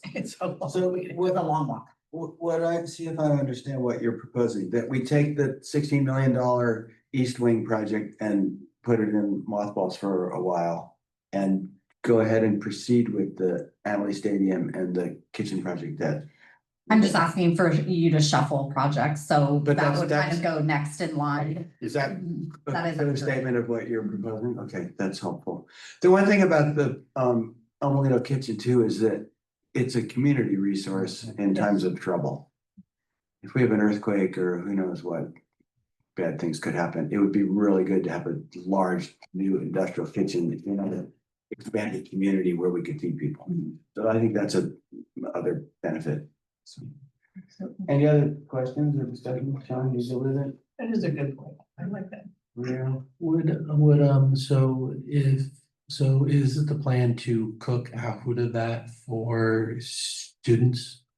Eventually, I don't know what all the staffing portions of it, but currently we cannot house staff in a cooking kitchen at El Molino, because when we closed El Molino, we closed down the kitchen and we no longer permitted it. Once our permit lapsed, it means we have to bring a kitchen up to the current public health current standards. Even though we're not governed by the local government, we still have to go through public health for them to sign off on a cooking kitchen where we're serving food. So, And it doesn't meet requirements. no. But yeah, It will. it'll be a Yeah, it'll be state of the. good state of the art brand new. Yeah, Permitted. the idea would be for us to have, adequate cooking facilities where they're cooking on camp. That's the goals and the initiatives that are out there right now, is to do more cooking on site versus prepackaged food. And we are limited with what we can do on the Annalee campus. So that is a project that you guys also prioritized, but it's sitting on the list. We have a schematic design for the cafeteria and the kitchen to expand here on Annalee, as well as the gym. What are the time frames? Well, the next item on the agenda is if you guys reauthorize the priorities, you'll authorize, and hopefully the next item, the architect contracts for the design services. We would like to be underway for construction for the cafeteria kitchen no later than the end of summer, which means it wouldn't be open until after winter break of next year, and the stadium would go in summer of 27. And I'll just add, with regard to the El Molino campus, and not just in, natural disaster events, but truly a community hub and resource, which is what we've designed the entire campus around. I know we've been approached by Russian River Rotary, would love to host, their annual craft. So there's just so many possibilities. And I think also in terms of student instruction, student agency, when we have something like that operating. And I also wanted to take a moment to give a huge shout out to Jess Lyons, our food service coordinator. She's done an amazing job bringing, relevant industry experience. And with the limited capacity of our current facilities, she has completely changed the game. And the number of students receiving meals has doubled in the past year. I mean, I think roughly, if I'm throwing out some numbers there. Yeah, and I think that could allow her to do more, not just for the students on that campus, but, as we await the future project and modernization of this kitchen, just really give Jess an amazing, two facilities. So that's my 2 cents. And a lot of what we've done with all the future readying of the campus as part of our long-term, facilities master plan is we're cohesively designing facilities. Like the CTE project was taken into consideration as we did the schematic design for the cafeteria to create some seamless transitions between the two, because there's some really amazing spaces where we can have collaborative meetings, or like Chris mentioned, hosting big events. There's a lot of opportunity that we don't currently utilize with our existing limitations in those facilities. Any other questions? All those in favor? Aye. Aye, great. Okay, we're moving on to the architecture contract. Let me get my thing open here. Consideration of award of a consult contract with QKA. Do we have a motion, please? So moved. Second. I'll second. Just as I had mentioned previously, I'm asking you guys to award consultant contracts for project AA43, which is Annalee High School Stadium and Bleacher Modernization, in the amount of $694,000 and change, and project AA51 El Molino Campus Cafeteria Kitchen Modernization, which will also include the HVAC and the roofing of that, at $488,000 and change. Happy to answer questions. Seeing none. That's a lot of architecture money. They make the big bucks. They're expensive. Mhm. Well, so just, I brought this up before. This whole issue of soul sourcing, and it certainly has its good points too. When you say soul sourcing, can you define what you're talking about? Because my definition and yours might. Most of our architecture work goes to QKA. They seem to do a really good job. They take care of you and our team, which is part of it. It's important. Where do we balance that against checking their numbers and making sure that we're getting good numbers from them? Great question. The benefit of, like, I do in my business, I have some suppliers that I just use them because the price is decent and they take care of me, I'm on time, and I know them, and which is similar to you, you have a Great. team. I can easily And answer this question. sometimes you need to check. I do, and it's always good to check. We routinely go out for RFPs, for architectural services. And we have awarded a pool. We've used multiple architects in the past and it hasn't always been as successful. So that was a trial and fail in a couple of instances with projects. Those are the things that we correct on my end that you guys never get to see. With respect to how much they charge, it's kind of all done on the OPSC. That's the Office of Public School Construction rate structure. So as soon as the project hits a certain dollar threshold, it goes to the percentage. So once you hit over $1 million, it's 8%. Once you hit over 2 million, or $2, $4, and $7 million, it goes to 11%, 12%. So there's a matrix. They're all charging basically the same amount. And when you do the RFP or the RFQ, request for qualification, they all come back with, we charge you based on the OPSC architect rate. I haven't gone out and asked for an RFP in a while. I'm happy to do so. Architectural, in the realm of, do you have to award it to the lowest bidder? You do not. Or should you in many cases? No, but to your point, we should always be good stewards of public funds. There's also something to be said with people who know your facilities, and then people have to get to know your They're kind of facilities. the school. They do a lot of work in this area. Yeah. Mhm.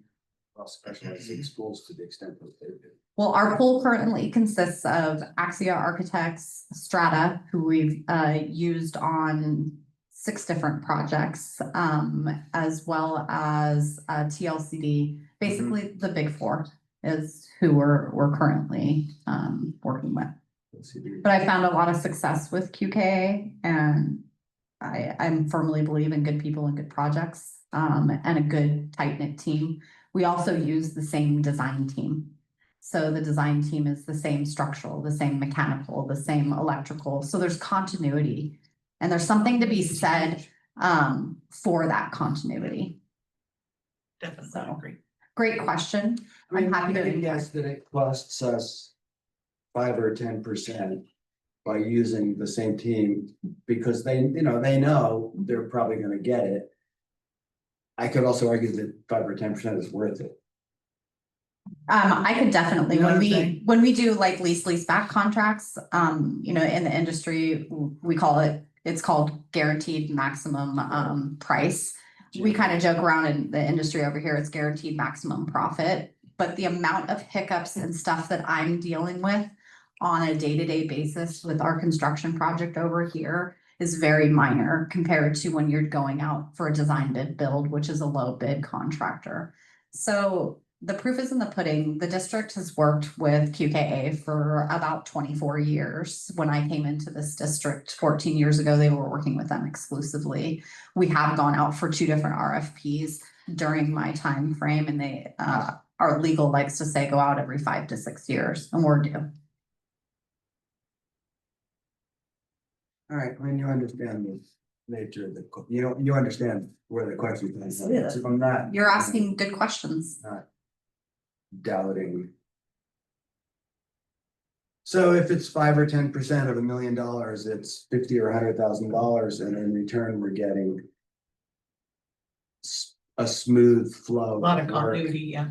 So, okay. Architect fees I rest my are- case. Architect fees are expensive, but you also just a reminder, it's not just the architect. They're carrying the mechanical, the electrical. Oh, that's all in there. Structural, everything. It's not, Soil, we're not yeah. paying individually for that. They're carrying all of the MEP.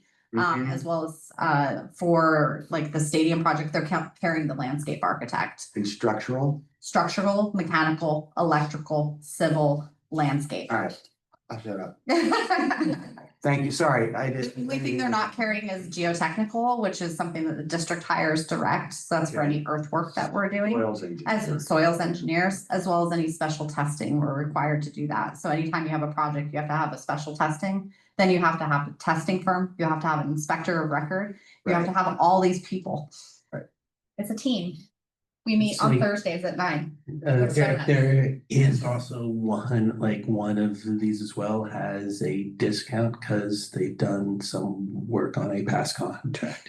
Correct. They, on which was the stadium, they've already schematically designed that project, so they reduced their cost commensurate with what the work that they've already performed. We're basically picking up from schematic, so we're heading right into what they call DD. DD, yeah. All right, anything else? All those in favor? Aye. All right. Consideration of appointment to fill vacant positions on Measure A Citizens Bond Oversight Committee. So is this a decision? Yes. Consideration of, okay, we need a motion. So moved. Second, please. Second. All right. What is this? We are required because we have a bond measure to have a Citizens Bond Oversight Committee. And that Citizens Bond Oversight Committee is made up of 7 individuals in a variety of different positions. Parents active in the district, parent in the district, senior citizen, taxpayer, community member, business at large, etc.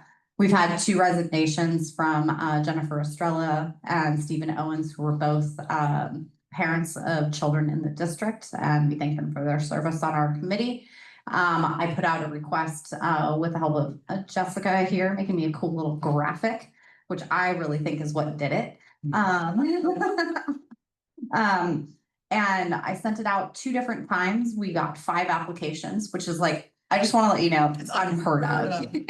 It's unheard of. I sit on the Santa Rosa City Schools Citizens Bond Oversight Committee, and I've been on it for 7 years. And we have the same exact 5 members. They don't even have a full committee, and they have 2 different bond measures. So I am just ecstatic that we had so many applications. I'm just asking you to switch around a little bit of the makeup and appoint the 4 people. It gives us +1. So we'll have an 8-member committee, but we'll have likely a resignation or an end of service at the end of June of 20. What year are we in? 26. You So want to appoint all 4? Yeah. I want to appoint all 4, which is Benjamin, Oriana, Mhm. Kristen, and David Penn. They all attended our Citizens Bond Oversight Committee as guests just a few weeks ago, which is impressive that they showed up just to be a guest. They're all very active and interested. One of them is from our Academy of Innovative Arts, which is great because usually we only have Annalie. So it's just nice to have that open. She's a very interested parent, who I'd love to connect her with other people, because, you know, when you have an interested parent, you want to give them something to do. And then I have 1 current member that we're just asking to shift to member at large, because his student graduated, but he's the one who wants to serve on the committee through the end of June. Question? All those in favor of appointing all 4? Aye. All right, great. Consideration of approval of resolution number 6. This is the filing of application state allocation board. All right, we need a motion. So moved. Second, please. Second. This is in order for us to apply for Prop 2 state funding. I don't know if you remember me last year, I had you guys approve all of these. This one was missed. So we're just trying to pick it up. This is a obligation to submit your application to the state facility program to get grant funding. Okay. All those in favor of us getting grant funding? None of these. Every day. Okay. Consideration of approval of resolution number 7 to authorize filing of application for state allocation board administered career technical education facilities programs of the WCSCU. Really like to have the long ones. And that's resolution 7, 8, and 9. Sorry. 7 and 8 and 9. Okay, sorry.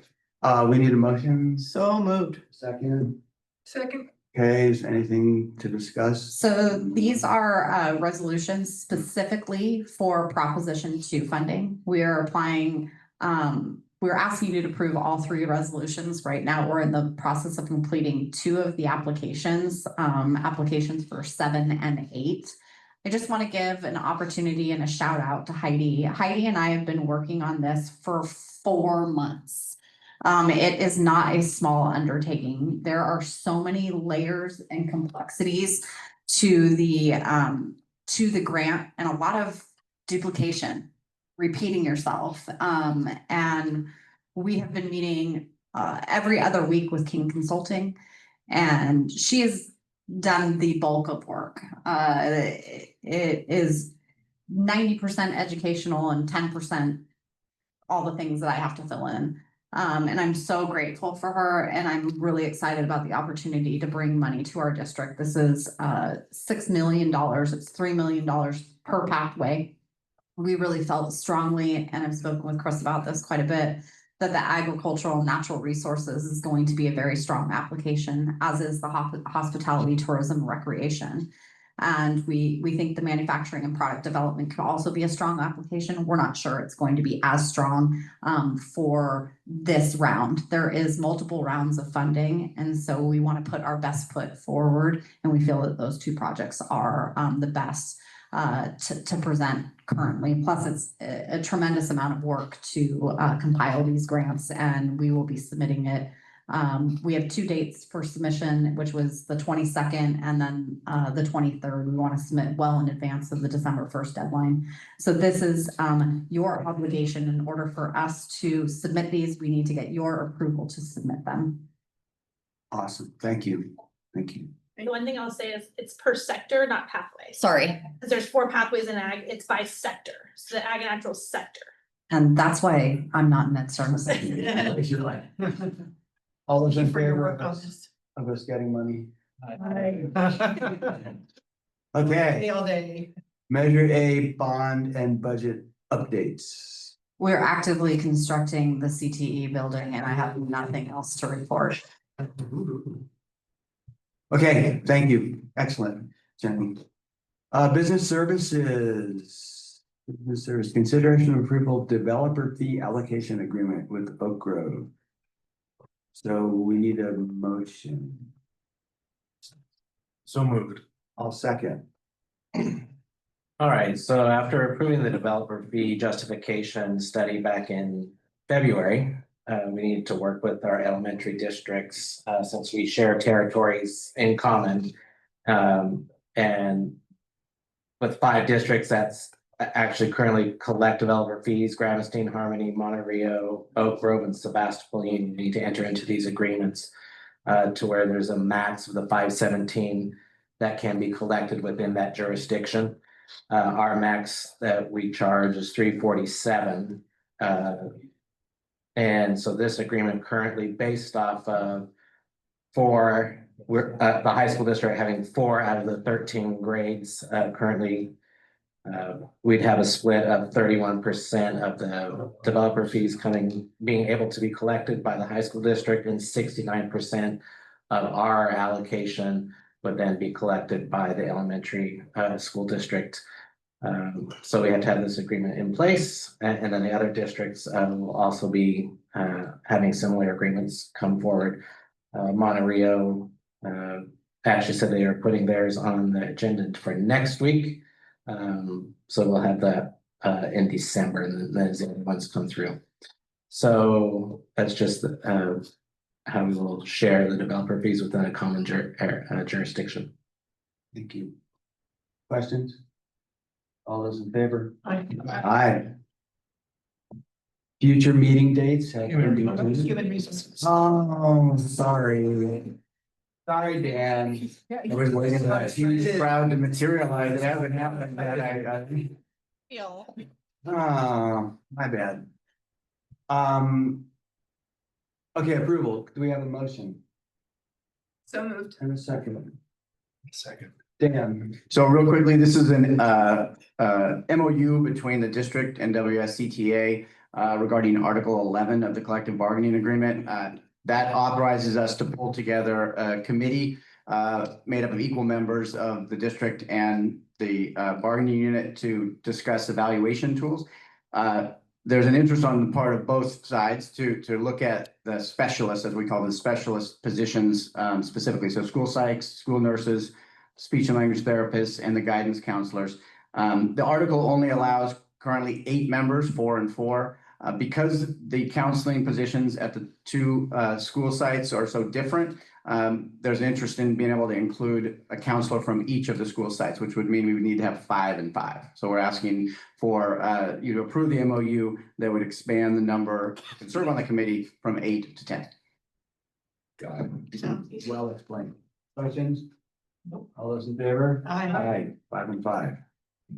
Now, future meeting days have already been determined. I think we're done. Thank you, everybody.